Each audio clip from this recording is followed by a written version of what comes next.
I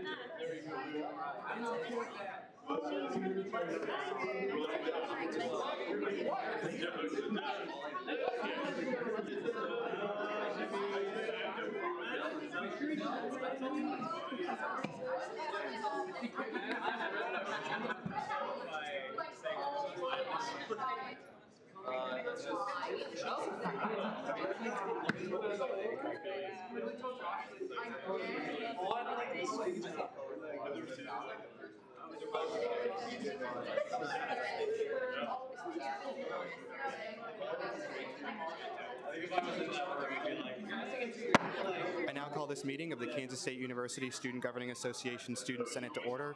Please rise for the Pledge of Allegiance. The flag of the United States of America, and to the republic for which it stands, one nation, under God, indivisible, with liberty and justice for all.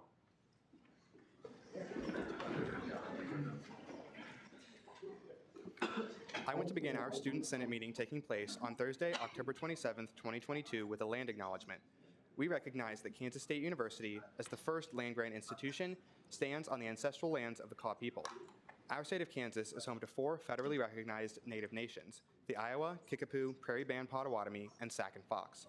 We must remember that the land serving as the foundation for this institution was, and still is, stolen land acquired by white settlers.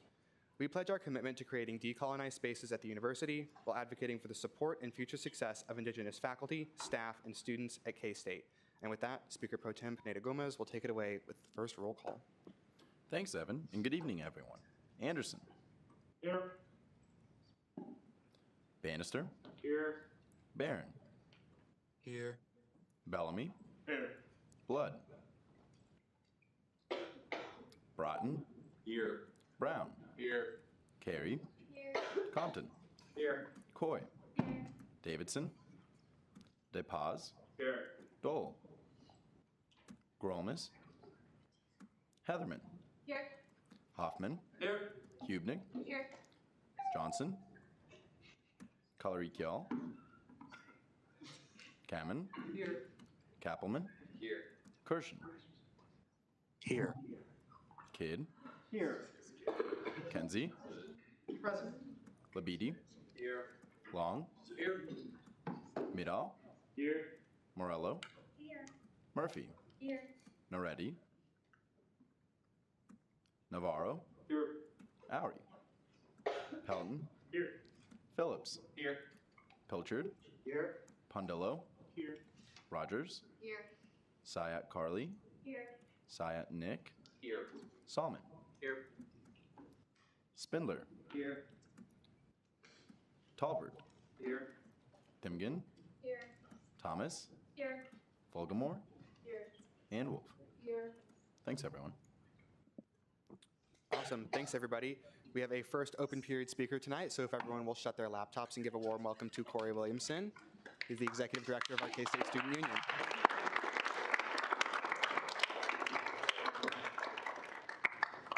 Come on up, Philip.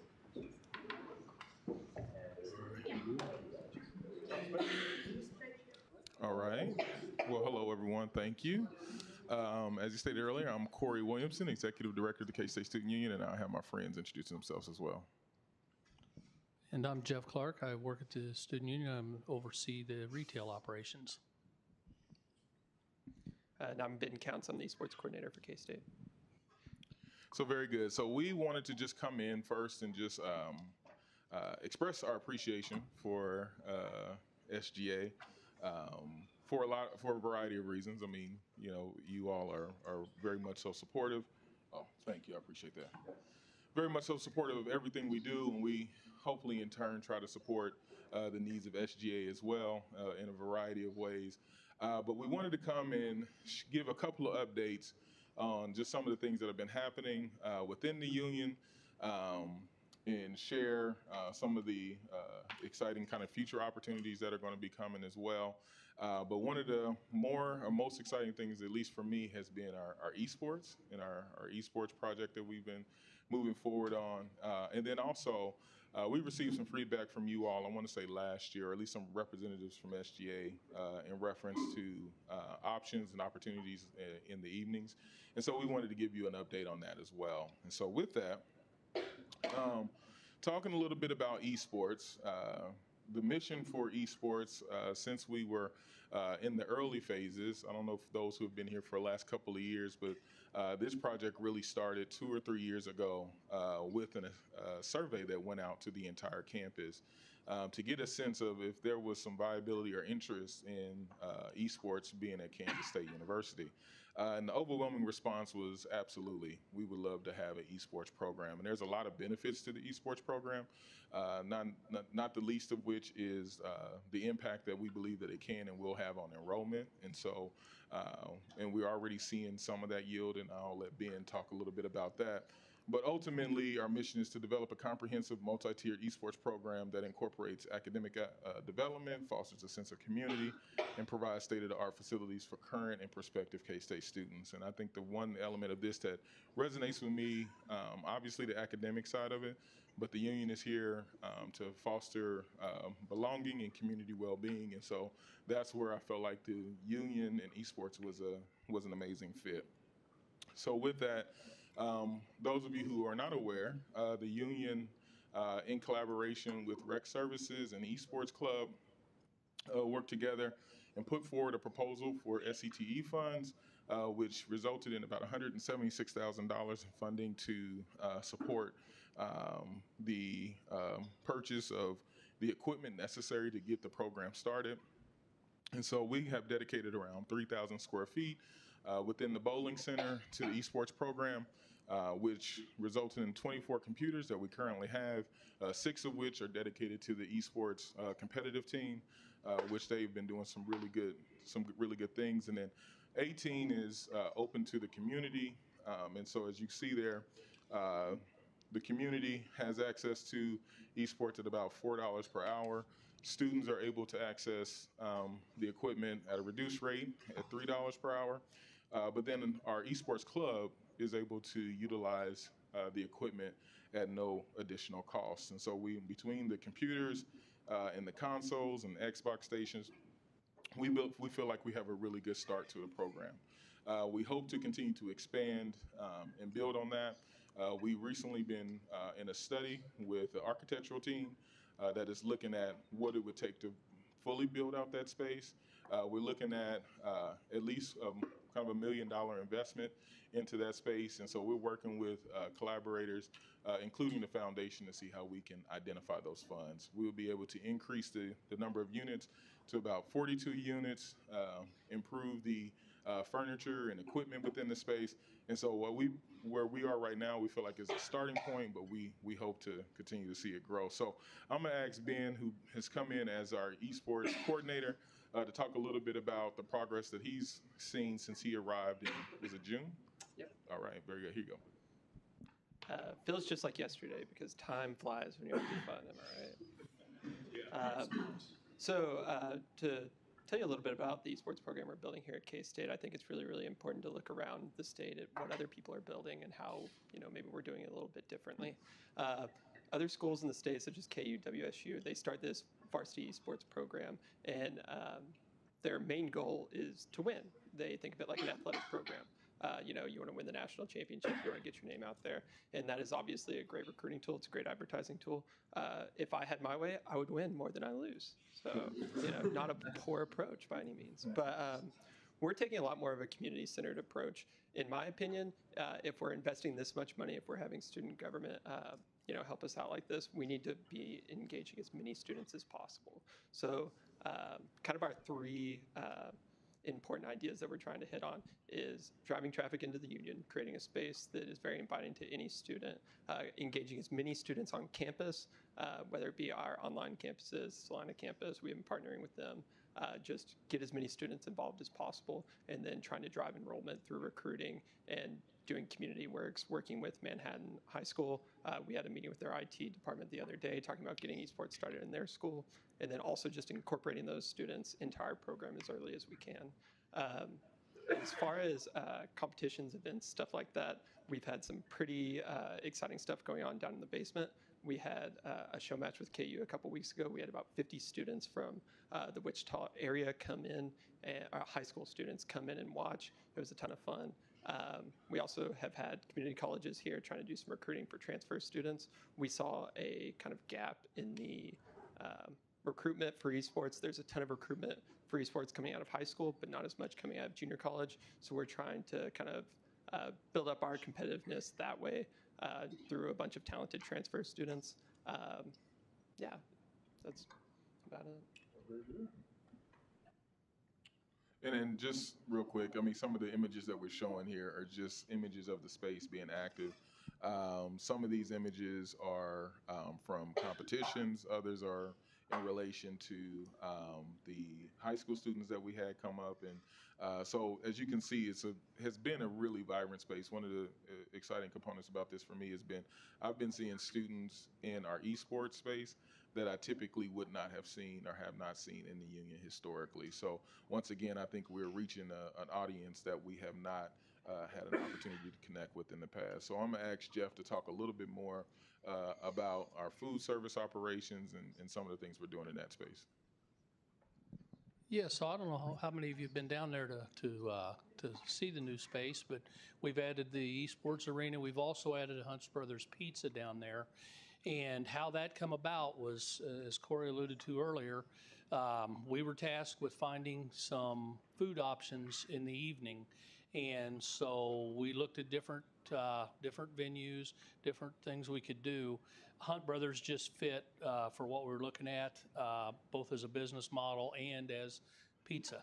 Seems to fit with everything going on down there. So we were able to get that opened here about, it's been probably pretty close to a month now. Construction and all took longer because of supply chain issues and things. So we didn't get it opened as early as we'd like to, but it's building up. We really, right now, it's just kind of, we've seen most of the business come from people down in the center. But we've now, if you get a chance, look on our website. You can get on there. It tells you how you can order pizza, gives you the menu. One of the things we've done is we've come up with special pricing for student organizations. Discounts anywhere from 5 to 20% off for that. So that's one of the things we're really looking at is with students. There's a kind of we don't really have any pictures of the area, but you can kind of see whereas we offer whole pizzas. We also offer what Hunt Brothers calls as Hunka Pizza, which is basically pizza by the slice, which is served out of the warmers. So it's exciting to have that down there. The space where you see the esports, I don't know if you were down there before, that was pretty much just empty space. That it was very rarely was it used. We had some video games over there, but it's a big chunk of real estate that didn't get used much. So it's very exciting to see people down there. One thing, transitioning back into the esports, really I just want to thank you all, because if it weren't for the funds that we received from you, there wouldn't be an esports arena down there. There wouldn't be an esports program. So really, and it's changed the way that our perception of that area overall. We've got the bowling center, we've got the esports, now we've got the Hunt's Brothers Pizza. We're looking at that more now as a focus with students. We're finding that it's more and more students are hanging out down there. Esports club, esports team, that's a hangout for them. Our bowling team, our bowling club, it's a hangout for them. Whether they're actually like bowling or not, they still come down and hang out. Now there's pizza for them. So there's just it's nice that it's really we're changed our focus on what we're really hoping that space to be. And as part of that, like Corey alluded to too, that we when we opened our first month and a half, because the funds come from students. Pardon me? Oh, that works. Intern Coordinator Lynn. I move to extend the speaker's time by 5 minutes. Oh, I'm good. Any objections? No, anyway, really it is, just thank you, and the whole gist of it is we want to become more and more student-friendly down there, and we're running specials, we're doing things, and giving discounts to draw students in and to get them to hang out. And it seems to be working, so it's nice. All right, thank you, Jeff. And then real quick on hours, the space is open from 3 to 9 p.m. So once again, kind of addressing that evening need. Also, I'm sure everyone has noticed that we have Pretzel Maker, who came online this past semester, which has been, I think, a tremendous addition to the union. And then I would be remiss if I didn't talk about the sushi that's available in Union Station by JP's, which is also open till 8 o'clock. So there's a few more options that we have available that we haven't had historically. And then also an opportunity that came on board last year was the addition of dining dollars. And so the dining dollars has created more flexibility for our residential students, our residential housing students, to have access to some of the retail there. So once again, a lot of great traction, and I believe it's through the partnership with you all that's allowing us to continue to make this progress. So once again, appreciate you, and I will open it up for questions if there are any. Yeah, are there any questions? Chair Thomas. Yeah, so you talked about the big impact that SCTE funding had. Do you plan to apply again?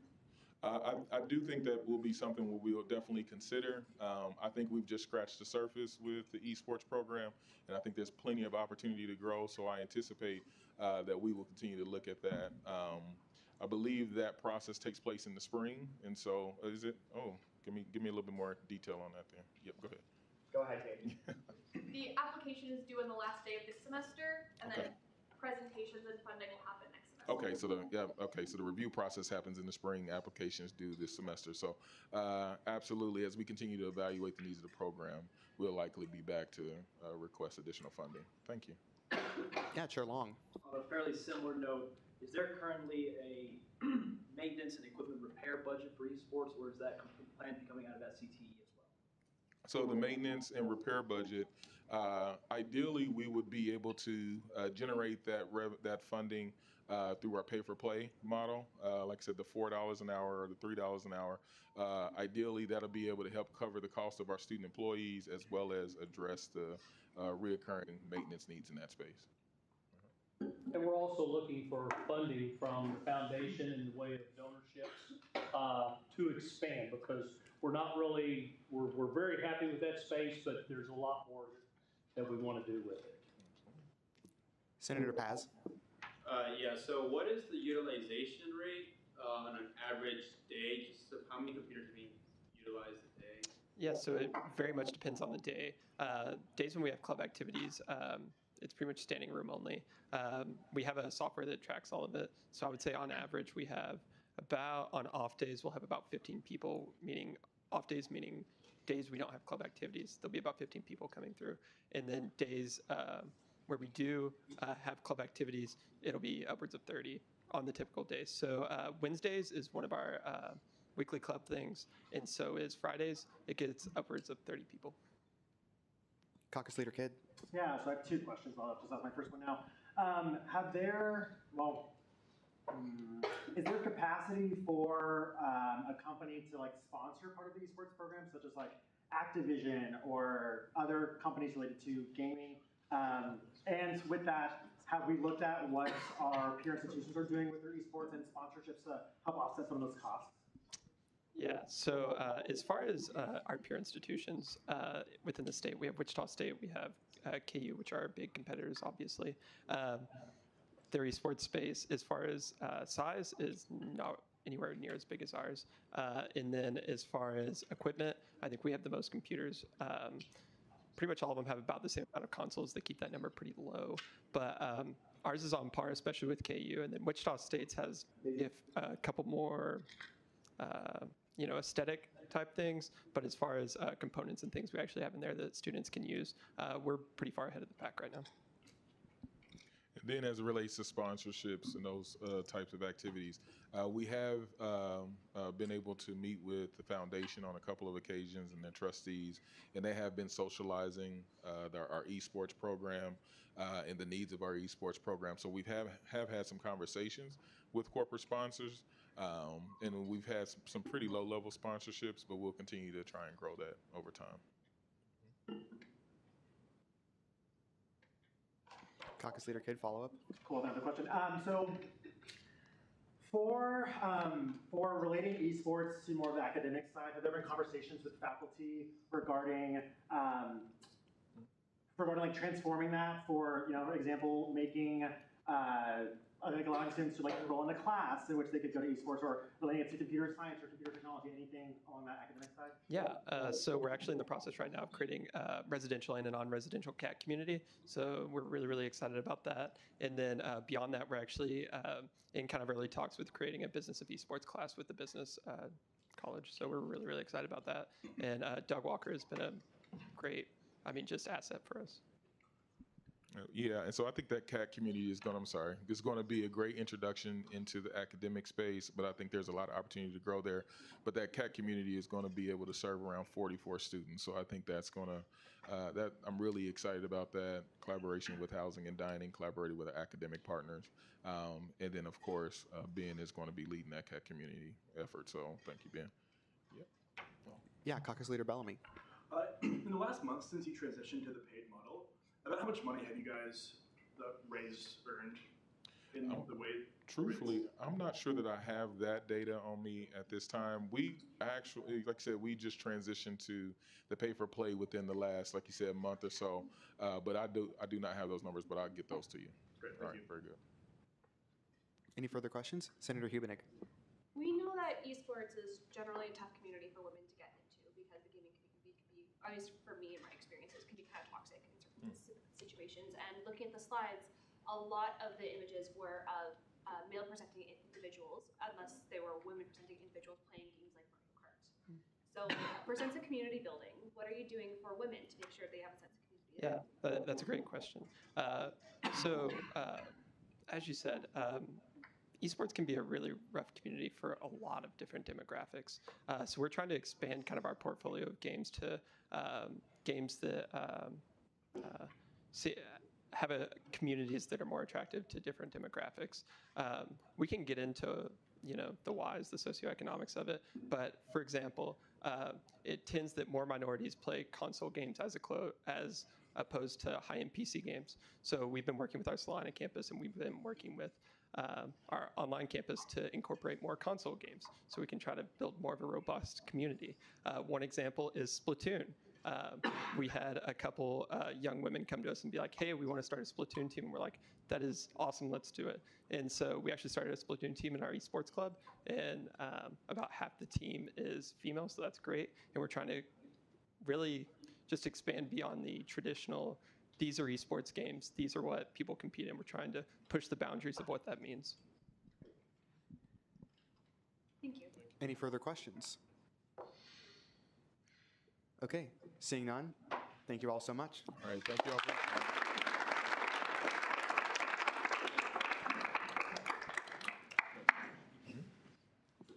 Okay, awesome. Are there any further first open period speakers for this evening?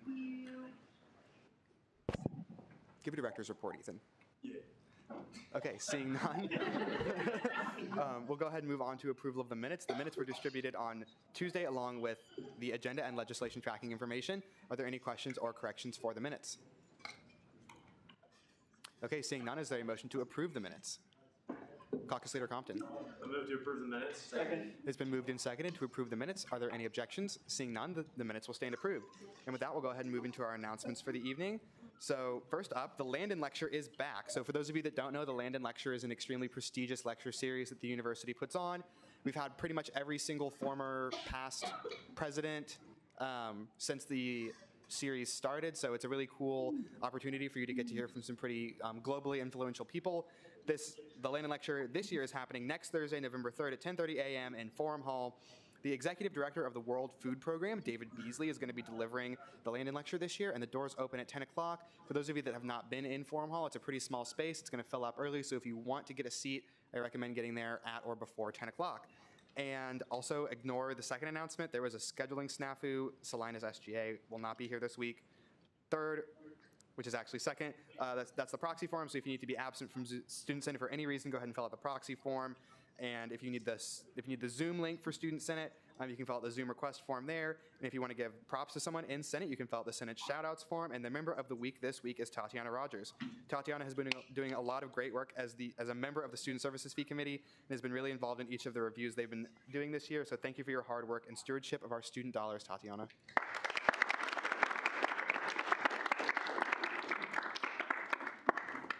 And proxies for this week, we have Bannister for Strout, Salmon for Oury, Carey for Kermer, Anderson for Stout, and Thomas for Schweier. And there's the upcoming events calendar, no changes from last week. And the quote of the week this week is, never discourage anyone who continually makes progress, no matter how slow, and that is Plato. And with that, we'll go ahead and move into our commendations for the evening. So is there a motion to consider Resolution 38? Senator Salmon. I would consider Resolution 38. Second. It's been moved and seconded to consider Resolution 38. If the author will please come forward.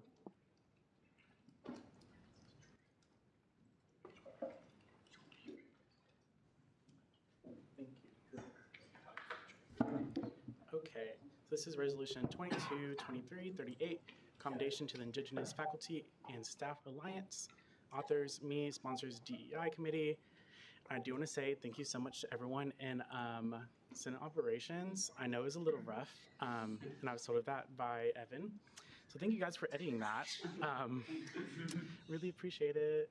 Okay, so whereas on October 10th, the Indigenous Faculty and Staff Alliance hosted their 6th annual Indigenous Peoples Day, whereas the event was titled Indigenous Candace Past, Present, and Future, whereas the event brought stories of culture, background, and struggles that Native Americans faced and still face today through their displacement by colonial settlers, whereas Indigenous Kansas also went into the background of Kansas State University's KSU land grant history through the Morrill Act of 1862. Whereas this event took a deep dive into the fact that Kansas and KSU are mostly stolen land acquired by white settlers. Whereas this event also addressed the need for support, growth, and greater visibility of Indigenous people, nations, and perspectives.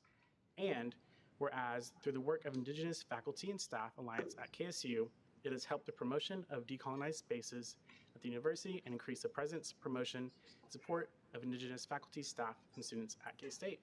Be it resolved, Section 1, the Kansas State University Governing Association, KSU SGA, commends the Indigenous Faculty and Staff Alliance for their ongoing efforts and commitment to bringing knowledge and culture of Indigenous faculty, staff, and students to Kansas State University. Section 2, bear with me, these are a lot of names. Upon passage by the Student Senate and signature of the Student Body President, a copy of this resolution shall be sent to the IFSA co-chairs, Sean Alex Redcorn and Laverne Betsy Baldwin, IFSA Treasurer, Lisa Tatanetti, Director of Intercultural Learning and Academic Success, Dr. Deborah Bolton, LGBT Resource Center Coordinator, Dr. Brennan Haddock, Interim Associate Vice President for Student Life of Diversity and Multicultural Student Affairs, Mirta Chavez, Osage Nation Secretary of Education, Van Bighorse, former Vice President of the Kaw Nation Cultural Committee, Pauline Sharp. So sorry, these are a lot of names. Okay, cool, there we are. Shawnee Tribe, Chief Ben Barnes, Chairman of the Kickapoo Tribe, Lester Randall, Chairman of the Perry-Band Potawatomi Nation, Joseph Rupnik, Iowa Nation Communications Director, Olivia Breen, Kaw Nation Language Program Director, Storm Brave, K-State Adult Learning Leadership Doctoral Student, Carrie Whitlow, Kansas State Representative Christina Haswood, Pyramid Lake Potty Tribe member Robert Hicks, Independent Scholar Melissa Pohl, Kaw Heritage Society member C. Huffman, Director of the Johnson County Community College, Kansas Study Institutes, Ty Edwards, Director of Tribal Relations of the Kansas University, Melissa Peterson, Native American student Lori Haselman, and University President Dr. H. Linton.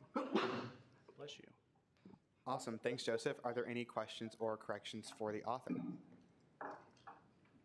Caucus Leader Compton. Just to verify, this might be the correct name. Line 46, Iowa Nation Communications Director Oliva Brienne. Is it Olivia? From your knowledge, or is that correct? I think you'd read it as Olivia, so I wanted to make sure that that wasn't a typo. We will confirm. We'll confirm. This was all the names are off of the pamphlet that was on there. I think it's correct because I did have a chat with someone that was Dr. Bolin, and she said all the names were fine, but I'll double check for you. Are there any further questions? Okay, seeing none, Joseph, you may take your seat. And is there a motion to approve Resolution 38 unanimously? Chair Long. I would approve the resolution unanimously. It's been moved and seconded to approve Resolution 38 unanimously. Are there any objections? Seeing none, Resolution 38 will stand approved.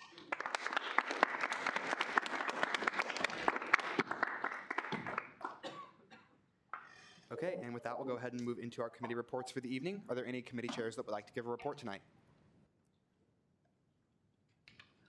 Okay, seeing none, are there any directors that would like to give a report tonight? Chief of Staff Richenberg. Better be sorry.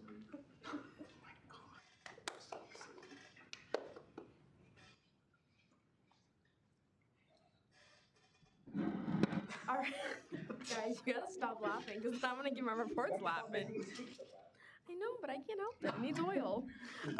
Anyways, so just a quick update from the executive branch.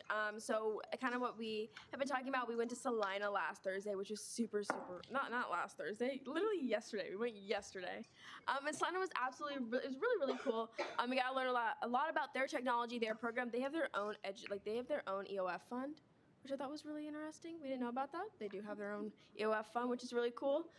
We also got to look at planes. We got to do some fun flight simulator stuff. So it was really cool. But they're going to be bringing some stuff to Manhattan, some classes about drone work and kind of that type of stuff. And so that'll be really cool to see on our campus as well. I think they've been talking to the Sutherland Fund, the Innovation Lab. So I think that would be really cool. Going back to what our cabinet's doing. So I just quickly wanted to come up here because Logan Cohn couldn't be here because he has a philanthropy event tonight. But applications are open for legislative advocates. I know that we've kind of put that in the agenda, but he really wanted me to come up here and talk, so I told him I would. And so it's a really great opportunity to be able to, serve the great state of Kansas and go over to Topeka and kind of advocate in front of legislators for higher education. So the bills that we'll be advocating for, we're not really sure yet. This is a great way, especially if you're a political science student or you're really just interested in government work. It's super fun. We went last year and it was really great to be able to meet with different Kansas legislators. It's normally just one day and you'll meet, if they say weekly, but it won't be weekly. You'll meet probably once every couple of weeks. So the application's in there as well. But definitely encourage you or your friends that are interested in going. And then finally, I wanted to catch some of you up on SCTE funds. That's because I know that a lot of our cabinet members last administration put in a lot of those requests and got funding for those. And so I quickly wanted to update you all. So I will let you know that the Safe Bar funding that we got last year probably will not be happening this year just because of the CARE office and their low staffing and just having, so many cases have been coming up, and so they're dealing with that right now. And so we totally understand, and so that's going to be something that we're going to keep on our Directors of Sexual Assault and Prevention Awareness Director for the coming administration. So that'd be something that once we get to the point where we can actually get to put that in motion, that proposal will be coming in front of you all again. And then I know, Blake, you brought up the proxy readers, and so kind of how I mentioned that we're not going to be doing mobile credentials yet just because it takes a lot of work and a lot of time and a lot of money. And so I know, Blake, you had mentioned that, just wondering what that money is going. I think it's just going to die. And then once, sorry, they're not going to use that money. And then when June comes around where all that money is closing of accounts, that will be there as well. So they probably will not use that money, but I'll keep you all updated if they for some reason do, but I highly doubt they will. So any questions? Yeah, are there any questions for Marta? Okay, seeing none, you may take your seat. Thanks, Marta. Are there any further directors that would like to give a report tonight? Director Brown. My turn.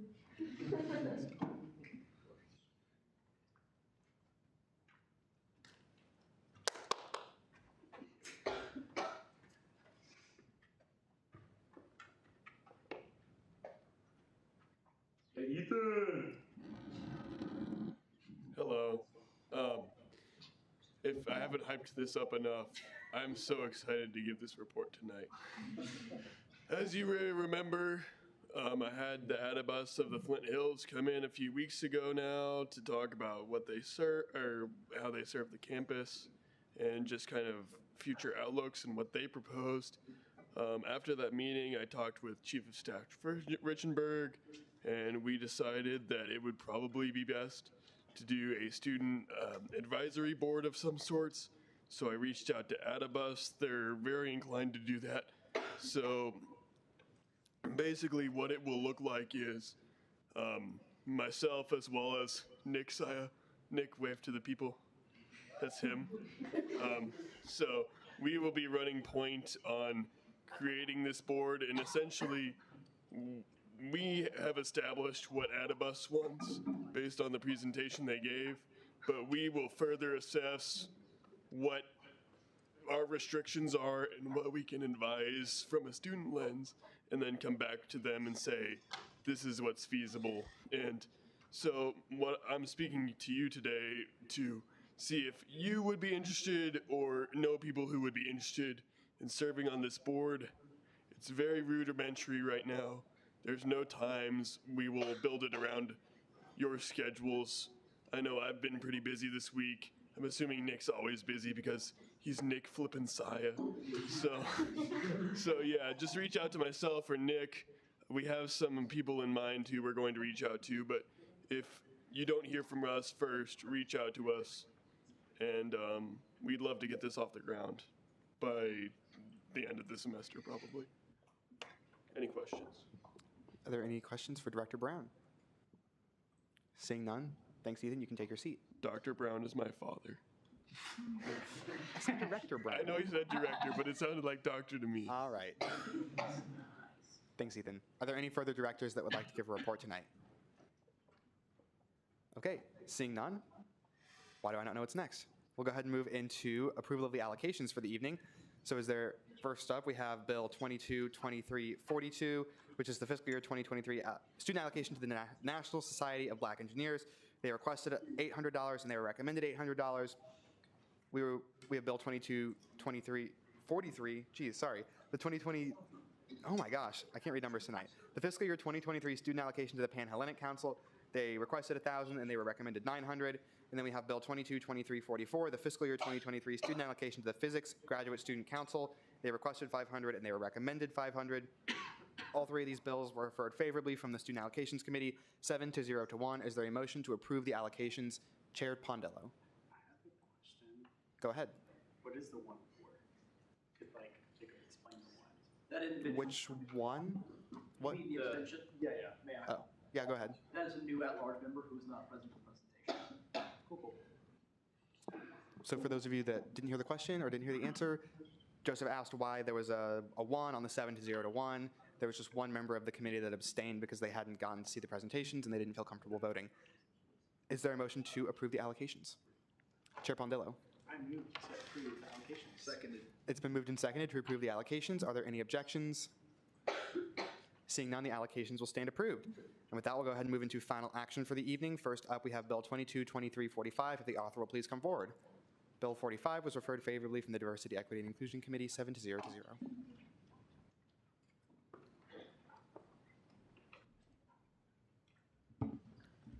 All right. Hi again. So this is Bill 222345. Joseph. What? Were any changes made? Oh, were any changes made? Gee golly, no. You have first rights to debate.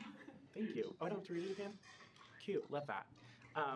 So I think that this is an amazing amendment to what DPF is, just because it gives us a little bit more time to decide whether or not different people, I don't want to say MSOs, but different organizations, whether they're able to receive funding or not, in a sense.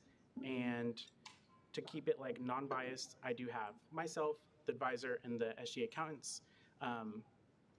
All of them have to say yes in order to approve a late going blank right now. Late application, yeah. And so I think that's like a good like station of power right now, just balance. And yeah, you kind of already heard it all last week, so that's it. Awesome. Thanks, Joseph. Seeing as that was debate in the positive, we're now seeking speeches in the negative. Point of information. Chair Long. Is the language's intention to have the discretion granted only if all three of those parties agree on it?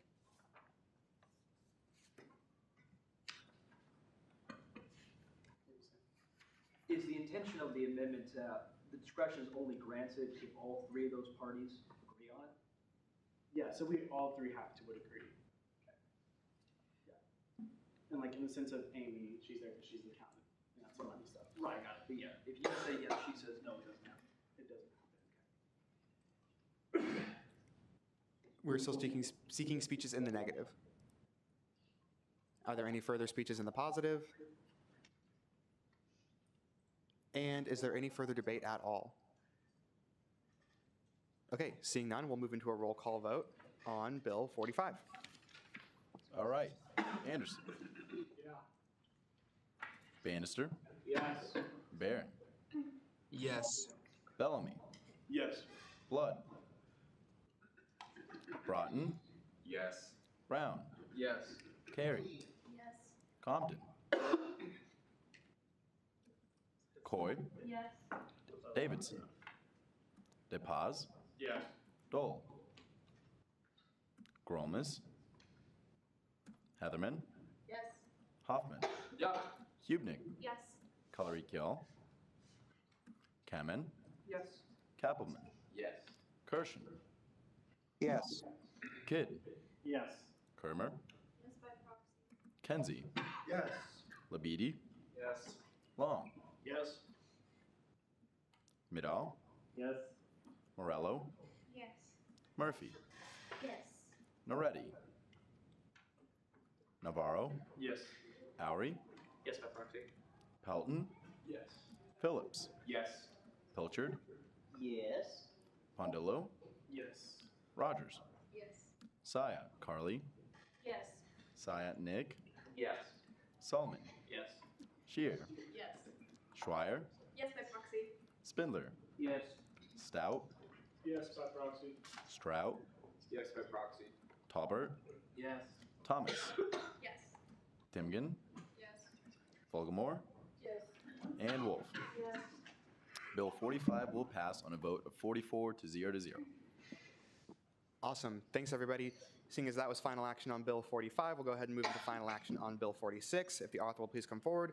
Bill 6 was referred favorably from the Student Services Fee Committee 10 to 0 to 0. Have any changes been made? No changes made. You have first rights to debate. Alrighty, so everyone, this piece of legislation does a little bit of cleanup and kind of some simplification. So the main changes here is just renaming our debt reduction and emergency allocation account, which is kind of a wordy and unspecific name, to the general student services fee reserve account, which makes a lot more sense and really serves the purpose of that reserve account. And so that's kind of what we're doing there. We are also eliminating the need, this is probably the biggest change substantive wise, eliminating the requirement that 5% of the total student services fee budget be included in reserves. And so the reason that we're doing that, currently this account has that 5% balance in it, which is right about $800,000, which is a really good thing to have money in reserves. However, that money is unusable because it always has to maintain that 5% amount. And so having that money in there without being able to use it for any reason defeats the entire purpose of a reserve account. So we're just simply removing that requirement so that that money can be utilized. We certainly don't plan to spend all $800,000 of that, but we just want to have that flexibility so it can actually be a reserve account and we are actually able to utilize that money. And so the final change on there is just striking the requirement, or not the requirement, the policy that a student services fee agency may not make an emergency budget request in the same year that they're being reviewed. The reason that I wanted to change that was because if someone has an emergency in August and their new budget doesn't take effect until until the next July, it doesn't make sense for them to have to deal with whatever emergency just came up for 11 months.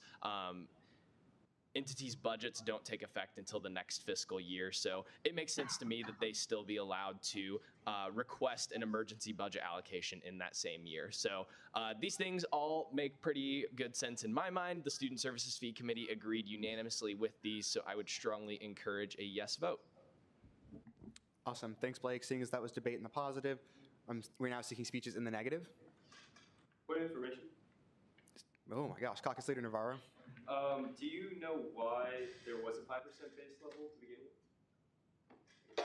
But also turns out. That seems to me like it was a completely arbitrary choice that they made back when it was not a concept in anybody's mind that we could fall $1.1 million short in a single fiscal year, but Blake could maybe illuminate some also. Yeah, so that is exactly what I would say. The only additional comment that I would add to that, I would guess that when this was created, the language was not written with the intention to require at all times under every single circumstance that 5% remain in that account.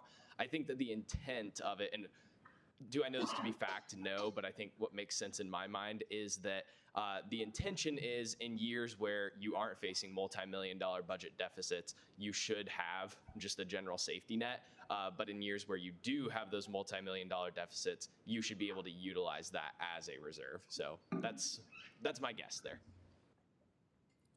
Anyway, we're still seeking speeches in the negative. And are there any further speeches in the positive? And is there any further debate at all? Okay, seeing none, we'll move into a roll call vote on Bill 46. Okay, Anderson. Yeah. Bannister. Yes. Barron. Yes. Bellamy. Yes. Blood. Broughton. Yes. Brown. Yes. Carey. Yes. Compton. Yes. Coy. Yes. Davidson. DePaz. Yes. Dole. Wilmes. Heatherman. Yes. Hoffman. Yep. Hubnig. Yes. Color-Kiel. Kamen. Yes. Kappelman. Yes. Kirshen. Kidd. Yes. Kidd. Yes. Kermer. Yes, by proxy. Kenzie. Yes. Labidi.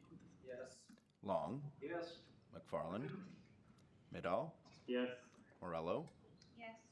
Murphy. Yes. Naretti. Navarro. Yeah. Oury. Yes, by proxy. Pelton. Yes. Phillips. Yes. Pilchard. Yes. Bondillo. Yes. Rogers. Yes. Sayat Carly. Yes. Sayat Nick. Yes. Salmon. Yes. Shea. Yes. Schweier. Yes, by proxy. Spindler. Yes. Stout. Strout. Yes, by proxy. Talbert.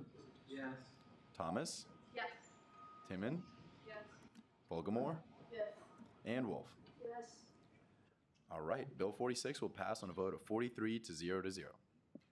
Awesome. Thanks, everybody. Seeing as that was final action on Bill 46, we'll go ahead and move on to final action on Bill 47. If the author will please come forward. Bill 47 was referred favorably from the Student Services Fee Committee 10 to 0 to 0.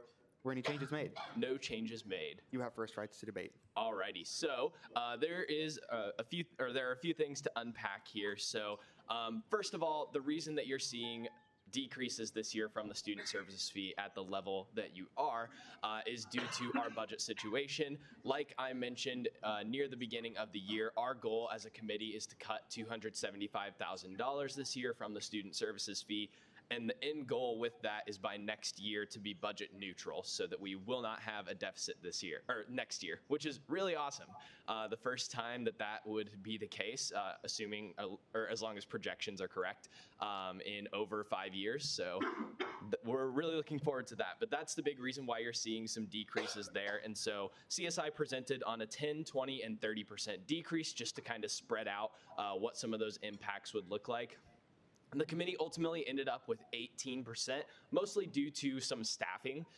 the committee believed that we were able to, shout out Tatiana, the committee believed that we were able to decrease CSI's budget by 18% to have the most minimal impact to staffing in relation to those cuts. And so that's kind of how we landed there just by doing the math on what was presented. And so that's why you saw that 18% decrease specifically. The other big thing is Safe Ride. And so the intention of the Student Services Fee Committee, because Safe Ride is running out of money and would not have funds for next year, is to remove Safe Ride from CSI's operating budget and to move it to the student activity fee, which we are currently reviewing. So you will see that in the legislation here in probably about a month. And so those are the big changes. You should vote for this because this will really have a good effect on our budget. This is right along where we need to be in order to hit that $275,000 goal. We still have a lot of hard work ahead, but this is a step in the right direction for sure. And we believe that this will have the most minimal impact possible while also balancing that need to balance our overall budget.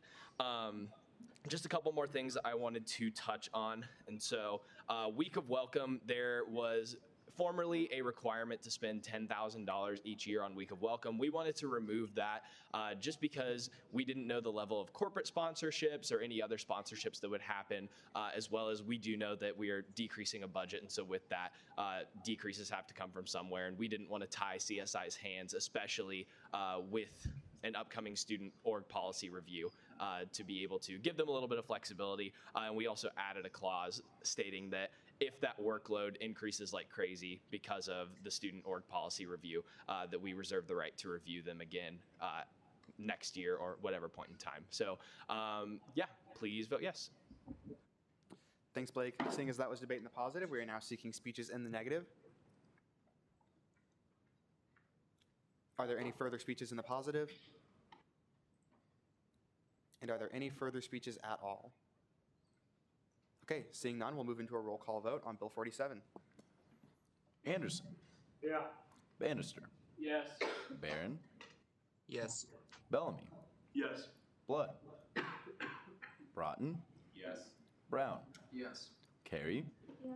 Compton. Yes. Coy. Yes. Davidson. DePaz. Yes. Dole.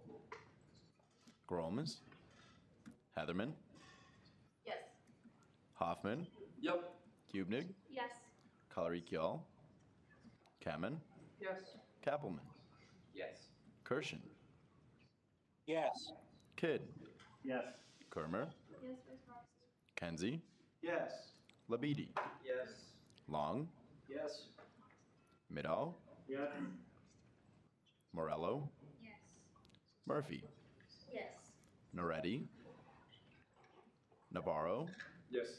Lowry. Yes, by proxy. Pelton. Yes. Phillips. Yes. Pilchard.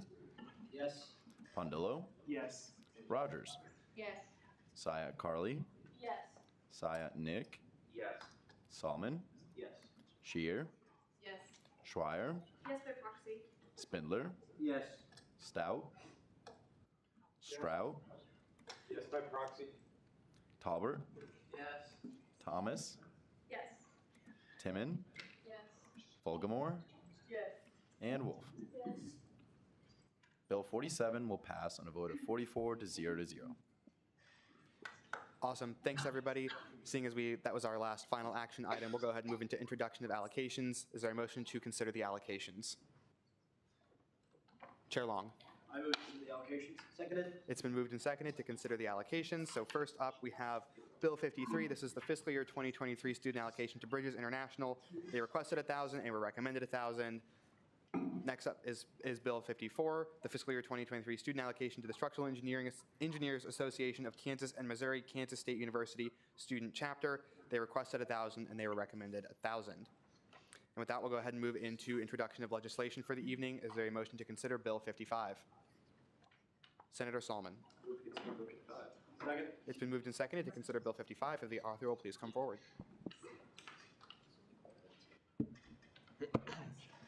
All right, Bill 222355, amendments to the KSU SGA election regulations regarding group messaging during elections.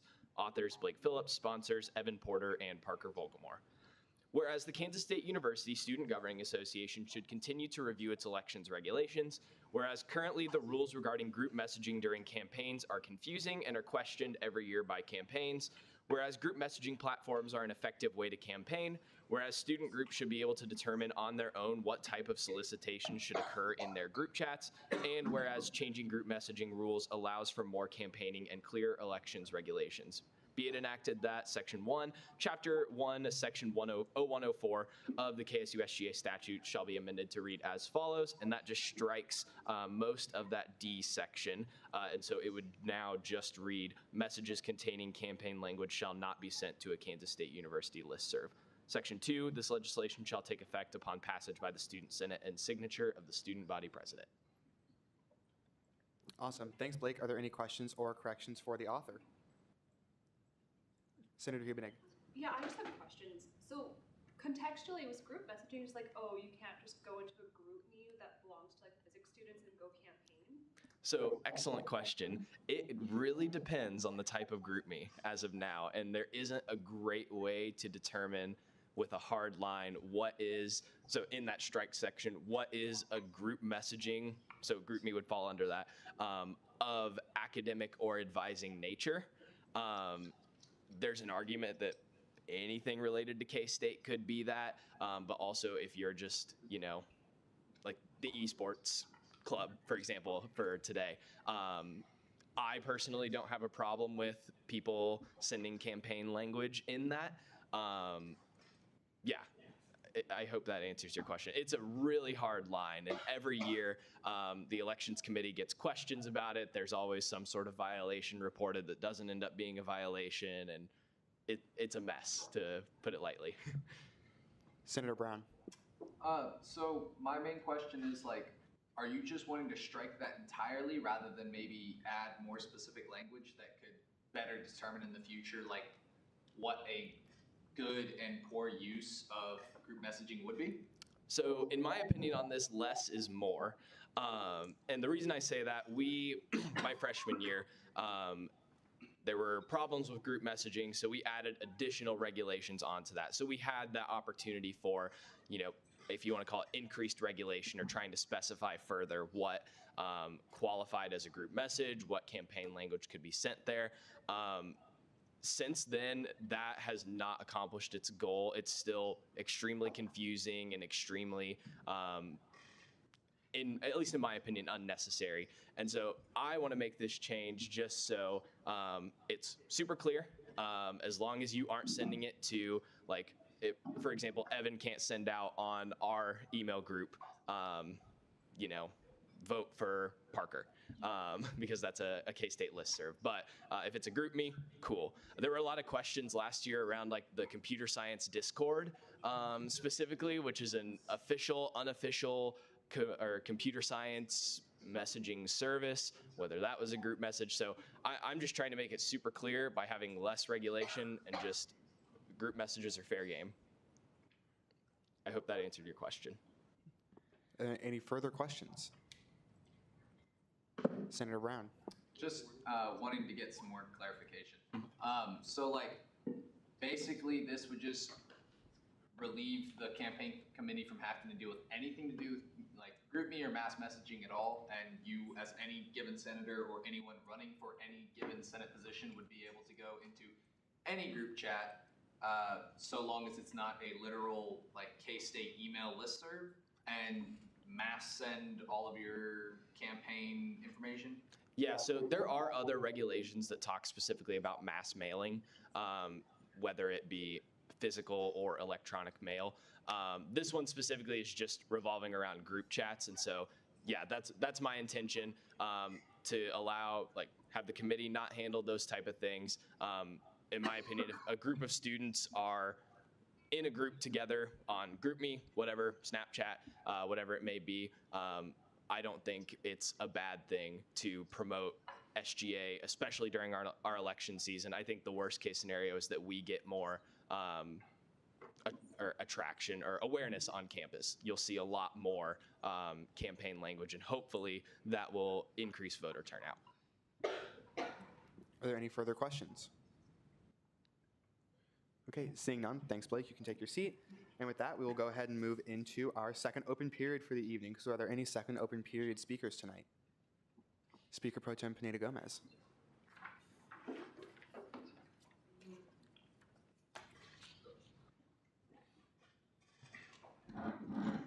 Okay, everybody. So I was up here last week telling you about the student issue survey that the Strategic Oversight Committee launched. Yeah, so I did that last week.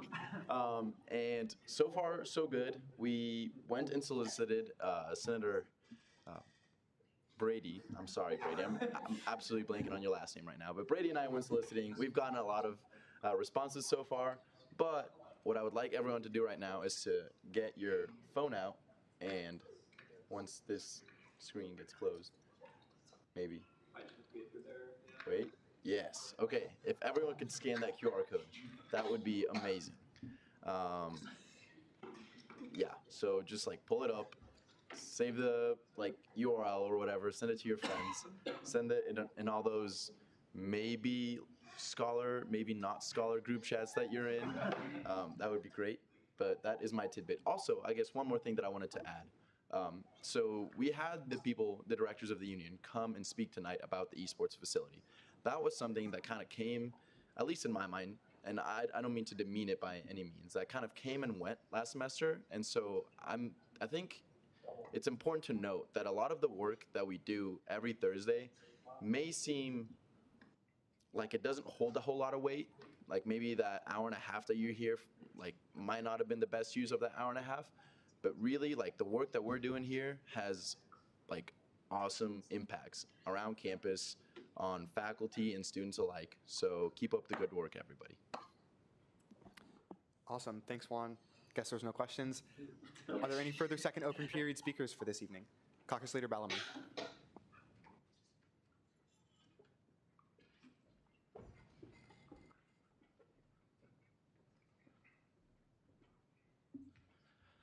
Hey guys, so we sent out another JCOC form. Some of you might have received it. Yeah, if you have already filled it out, you do not have to fill it out again, but we have sent it to more people this time as a way to evade those process allegations. Thanks. Are there any questions? Senator Broughton. Did you change anything about this survey? No. Chair Blondillo. So people have said that there's been a mix-up of different surveys. Is the survey that was pushed out today the constant, or is there different versions of it? They're given to different people, past, present? Yeah, so it is the exact same survey. Nothing has been changed. There were never two surveys. I don't know how that came to be a popular conception, but there has only ever been one survey. Are there any further questions? Chair Long. Part of the bill of disapproval last week was that the questions asked in the survey led to possibly vague and open answers. Was that discussed? That wasn't changed, so is it discussed on changing that, and why wasn't it changed? Yes, it was considered, but we, considering historical questions that have been asked, they were all of a similar open-ended nature, and we didn't feel that it was necessarily a concern. But yes, it was considered. Are there any further questions? Senator Kamen. Point of information, question mark? You don't have to do a point. I don't know. I was just going to say add information. Go ahead. We sent out, it should be sent to everyone. But we also, there's some emails, especially from past SGA members that may not have gone through. So if you know someone who didn't get it, and you feel they should get it, please give us an updated, if possible, updated contact information. Thank you. But yeah, we think that we've sent it to every officer from the past, what is it, Will, how many years? Since 2019. Since 2019. And so this should be an adequate amount of officers we've sent it to, and hopefully we get a more thorough scope. Are there any further questions? Okay, seeing none, thanks, Drew. You can take your seat. Are there any further second open period speakers this evening? Okay, seeing none, Juan will take it away with our Senate shoutouts. Shout out to esports for being awesome. Shout out to Evan and his big smart brain for quoting Plato this week. Shout out to the union. Shout out to esports. Shout out to Joseph's legislation. Shout out to Jacob for looking like a retired basketball coach again. Shout out to Tatiana for being member of the week. Shout out to Marta for being 4'11". Gamer University. Shout out to Marta for looking slightly taller this week. Shout out to Nick flipping Saya. Shout out to Bike Boy. Shout out to Public Transportation Boy. Shout out to absolutely no debate tonight. Shout out to Marcus's very cool sweater. Shout out to Nicholas flipping Saya again. Shout out to Blake for voting on both of his bills. Jeremy, you rock. Shout out to Caden for being a great intern. Shout out to Joseph for his drip. Shout out to Juan in that green shirt. Say it. Say it. Oh, whoa. And the last one is Tom Brady fighting for his marriage right now. Okay. Seeing as that was the end of our open period, I will go ahead and do reference of legislation for the evening. Hold on, let me give this some thought. Yeah, 53 and 54 to SAC. 55 is going to go to the Senate Operations Committee. Yep. Okay. Sorry, everybody. That snuck up on me. Anyway, we'll go ahead and move into our second roll call for the evening. Anderson. Here. Manderson. Here. Barron. Here. Bellamy. Here. Blood. Broughton. Here. Brown. Here. Carey. Here. Compton. Here. Coy. Here. Davidson. DePaz. Here. Dole. Gromas. Heatherman. Here. Hoffman. Here. Hubnig. Here. Collery Kill. Kamen. Here. Kappelman. Here. Kirshen. Here. Kidd. Here. Kenzie. Here. Labidi. Here. Long. Here. Middaugh. Here. Morello. Here. Murphy. Here. Naretti. Navarro. Here. Pelton. Here. Phillips. Here. Pilchard. Here. Pondillo. Here. Rogers. Here. Sayat Carly. Here. Sayat Nick. Here. Solomon. Here. Spindler. Here. Talbert. Here. Timon. Here. Thomas. Here. Volgamore. Here. And Wolf. Here. Thanks, everyone. Okay, thanks, everybody. With that, is there a motion to adjourn? Senator Bannister. It's been moved. Second. And seconded to adjourn. You need to affix a time to reassemble. Forever. Same time, same place. Thank you. It's been moved and seconded to adjourn until the same time at the same place next week. Are there any objections? Seeing none, we will stand approved at 8:08 p.m.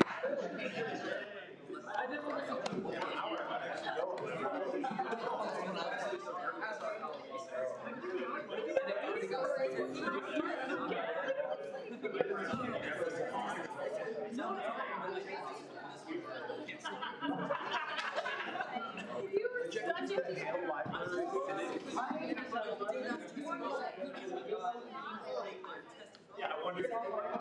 One of